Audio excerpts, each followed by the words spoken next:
Ciao ragazzi, adesso ascoltiamo il listening a pagina 122, Going Geocaching.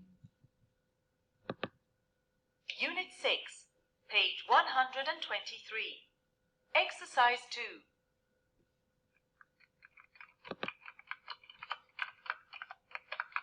Hi, Neil. Did you get my email about next weekend? Hi, Polly. Yes, I did. Thanks. Are you coming? Yes, I am. But I'm not sure I know what geocaching is exactly. It's a kind of treasure hunt. You look for boxes called caches. They've got treasures inside. Treasures?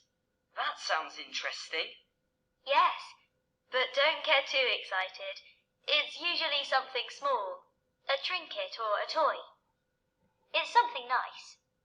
How do we find these caches? First, they give us numbers, coordinates, for the caches. Then, we put the coordinates into a GPS device and it shows us where the cache is on a map. Next, our team decides how to get to the place.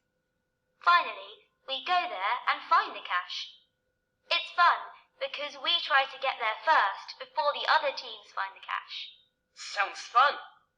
Where are we meeting? We're meeting at my house at 9 o'clock. Then my dad's driving us to the church. That's where we begin. What time does it start? It starts at 9:30. Okay. And what time does it finish? I don't know. We're meeting the other teams at the Bridge Cafe after we find all 7 caches. Probably about 1:30. 1:30? How long does it take to find one? Well, last week it took my team 4 hours to find them all. 4 hours? Don't worry. This time we're not walking, we're cycling. We're taking our bikes. We're cycling for 4 hours? Ah!